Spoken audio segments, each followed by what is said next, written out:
তোমরা সবাই কেমন আছো? সুপ্রিয়া ইউটিউব চ্যানেলে তোমাদের সকলের ভালোবাসা ও আশীর্বাদ নিয়ে আজকের আমার একটা ব্লগ শুরু করছি।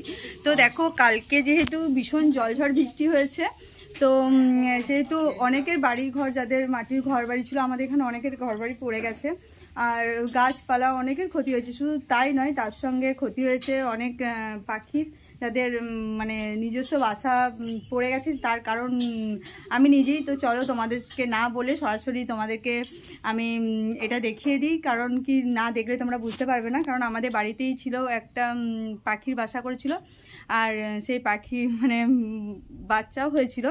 তো তারা পড়ে যেতে যা হোক করে আমরা মোটামুটি তাদেরকে রেখেছি। তো দেখো, ভালো করে দেখাই, দাঁড়াও ভিডিও মানে এটা ব্যাক ক্যামেরা করি, নাহলে তোমাদেরকে আমি ভালোভাবে বুঝাতে পারবো না। তো দেখতে পাচ্ছ এইটার মধ্যে পাখিগুলোকে রাখা হয়েছে।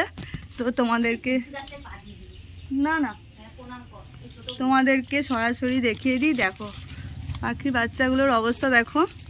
তো তোমাদেরকে দেখাতে এসেছি, দেখি যে বাচ্চাগুলোর খুব খিদে পেয়েছে, তাই মুখগুলো কিভাবে করে রেখেছে। তো দেখতে চলো, ওদেরকে একটু খাইয়েও দিতে হবে আমাকে। তো তোমরা দেখতে পেয়েছো পাখির বাচ্চাগুলোর কি অবস্থা।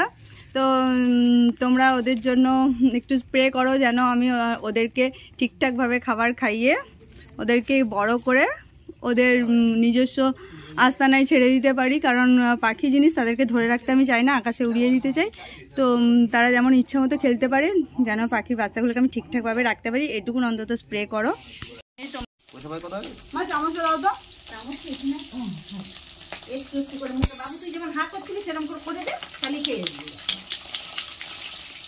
তো চলো ওদেরকে খাইয়ে দিই। নেবো না। তো তোমরা দেখতে পাচ্ছ ওরা খিদের জন্য কেমন ছটপট করছে, কেমনভাবে খাবারটা খাচ্ছে, আর আমি খুব যত্ন করেই খাবারটা খাওয়ানোর চেষ্টা করছি। দেখো, মা তো মা হয়, মায়ের মতন তো করতে পারবো না, তবে যতটা করতে পারি ততটা করছি। মা পাখি যেহেতু উড়ে গেছে, সে এখনও ফিরেনি, তো ভগবানের কাছে কামনা করি যেন মা পাখি ফিরে আসে, আর ততদিন আমি যেন এই বাচ্চাগুলোকে সুস্থ রাখতে পারি। এক তো বাড়ির প্রচুর কাজ থাকে, তার মাঝে ভগবান আবার এই একটা দায়িত্ব আমাকে দিয়ে দিল। তো এই দায়িত্ব যেন আমি মাথা পেতে নিতে পারি। তার মাঝে বেটুর সমস্ত যাবতীয় কাজ করতে হচ্ছে, মানে আমি সারাদিন সত্যি একটুকুনো রেস্ট পাই না। কখন সকাল 4:30টার সময় উঠি, তারপর যদিও 12:30টার সময় আরে কাজ সারা হয়, তারপরে খেতে খেতে খাবার টাইম হয়ে যায় 1টার সময়। তাহলে বসার একটুকুনো টাইম নেই। দুপুরবেলাটা না শুয়ে ভিডিও এডিটিং করি। পাখি ছানাগুলোকে খাওয়ানো কমপ্লিট হয়ে গেল। ওরা এবার একটু রেস্ট করুক, কারণ নোনা লেগে যাবে, বেশি হাত দেবো না। আবার ওদেরকে গাছে যেমন ছিল সেভাবে রেখে দিয়ে আসি।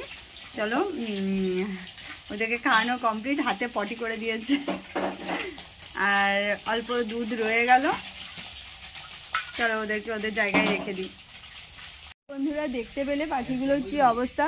মানে ঝড়েতে সত্যি অনেকের অনেক কিছু ক্ষতি হয়ে গেছে। কিন্তু আর তোমাদের কাছে আমার একটা রিকোয়েস্ট, এই ব্লগটা বেশি বড় করতে আমি চাইছি না। এই ব্লগটা ছিল আমার এটুকুনি, যে দেখানোর জন্য যে আশ্রয়হীন পাখিগুলোর অবস্থা। তো এই জলঝড়ে তোমরা শুধু প্লিজ আমার একটা রিকোয়েস্ট রেখো, জলঝড়ে কোনো বেড়াল, কুকুর বা কোনো পশু পাখি এলে তাদেরকে প্লিজ তাড়িয়ে দিও না, তাদেরকে একটু আস্তানা দিও।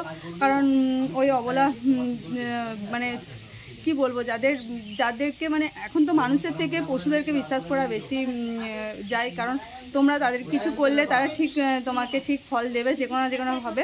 তো আমার এটুকুন রিকোয়েস্ট তোমরা রেখো, যে জলঝড় বৃষ্টিতে যে কোনো পশু বা পাখি তোমাদের কাছে এরকম আশ্রয়হীন অবস্থায় এলে তোমরা তাকে আশ্রয় দিও।